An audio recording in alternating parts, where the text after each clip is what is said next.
Hi campers, back with another review.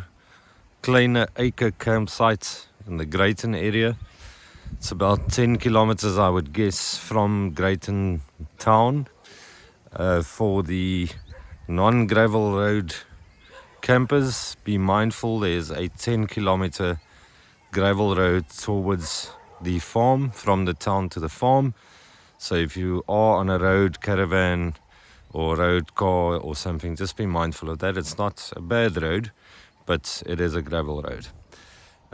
Essentially it would come into the farm over the hill there. This is the road that enters. That's where the campsite starts,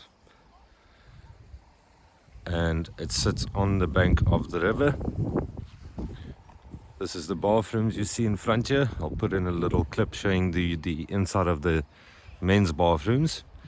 And then further down you'll see more campsites as we go through the campsite itself.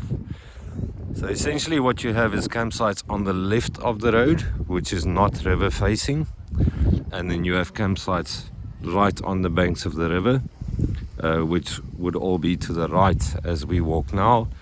Obviously when we turn around, the river facing sites would be on the left hand side if you're going in the right direction by number of campsites. There are a few very nice communal spaces along the river as well. This is essentially sites 1, 2, 3, 4, 5, 6, 7. I'll show you site 7 as an example of a riverfront site.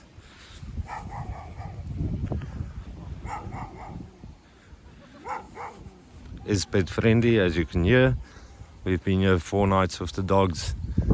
Didn't have any issues with dogs that caused problems. This is campsite 7, personally one of my favorites, and that sits right on the banks of the river. I believe number 6 and number 5 should be river facing as well. The rest are those up there. So yeah, that's the river. Lovely to take a tube and just relax on the river, or you can even float down all the way from Two Rivers campsite way up the road, or Riverfront, the campsite next door, and just float back to Kleine Eike. In terms of the bathrooms facilities, it's been really well kept. This is December, sorry, it's not December, it's New Year as of today. So this is 1st of January 2020. The bathrooms are really well maintained, proper shower heads. Warm water was not an issue at any given point. We had this campsite full to the brim over the Christmas day. There was a lot of people, and not once did we not have hot water. The water is river water, the shower water. However, there is drinking water in all the taps.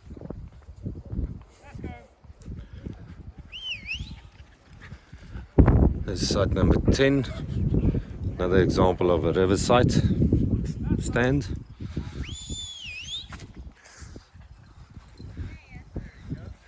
And this is the bathrooms to the right, men's to the right, ladies to the left.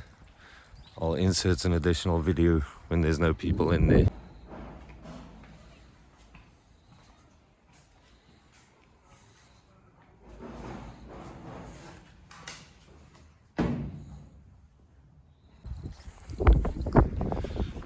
Every couple of 100 meters or so, there's a communal river site. I don't know what to call it, lawn I guess, which is specifically for campers who are not camping on the riverbanks to come and relax here. So you also get to enjoy the riverfront. This is an example of one. So this is not a campsite. This is just a piece of lawn where you can bring your chairs and you can enjoy the riverfront, although you don't have a riverfront site.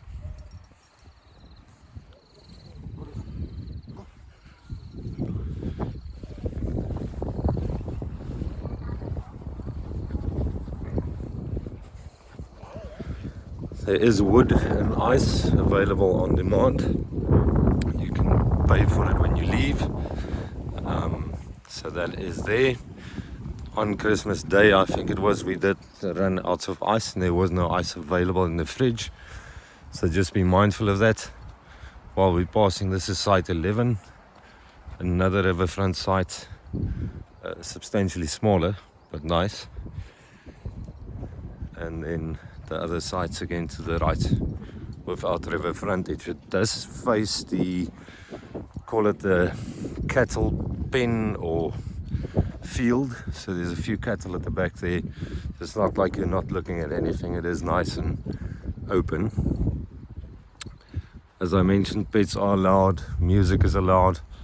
What was nice about the campsite, although music's allowed, nobody was playing loud obnoxious music, so it's been a really nice crowd.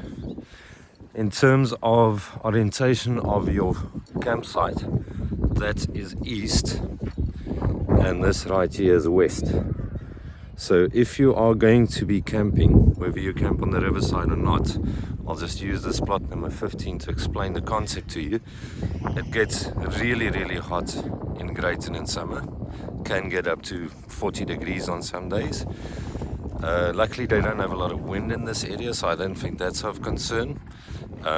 However, just as a matter of interest, the southeaster wind comes from there, so your main wind would be coming from this direction. Also, afternoon sun, the sun rises there, the sun sets there. So important to note, because it gets so hot. If I can give you advice, if you were to park your camper van over here, park it in such a manner that your entertainment area faces east, so that you get your morning sun shining into your entertainment area, which isn't as hot, but your afternoon sun is blistering hot. And if your entertainment area faces west, in other words, you park your caravan here and your rally awning is looking this way, that afternoon sun will cook you out underneath your rally awning in the afternoons. So be sure, whether you're riverfront or not, that you face east, the entertainment area of whatever you're camping with, whether it be tents or 4x4 trailer or caravan. Put the back end of your camp setup to the west, or to the direction of the bathrooms. In this case, if you're further down, you would not get that blistering afternoon sun in your entertainment area, and you would also be fairly protected if there is a little breeze like we have now.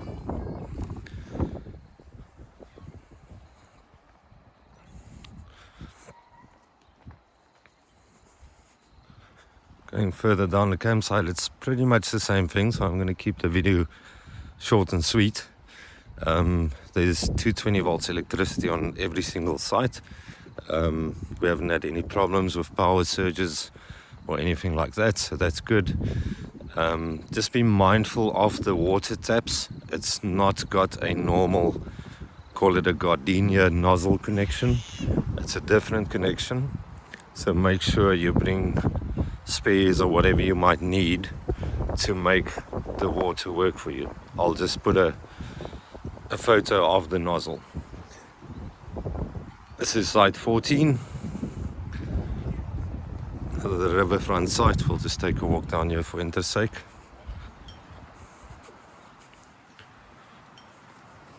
There are these little benches on each and every campsite, so if you're camping in tents or you don't have a dining table, that is available for you.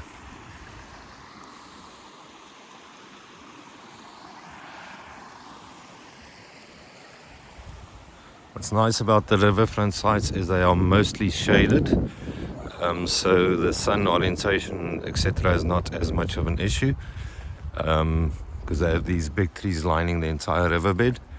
But if you are camping on the non-river side, I would definitely be mindful of that sun. Make sure you pay attention to that.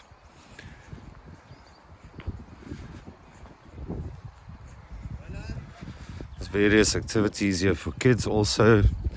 Of course, you can do fishing in the river. They had a horse here the other day, so they had the rides for the kids with horses. So yeah, quite a few things to keep the kids busy with. As I mentioned, there's tubes. Sorry, I'm lying. The tubes was not part of the campsite. The tubes we brought. But yeah, just be sure to bring tubes or an inflatable boat or whatever for the kids, and they can have hours of fun on the river. I don't know of anyone who's caught any fish while here, so I don't think it's a major fishing venue. But yeah, you can always wet your line and see what you come up with.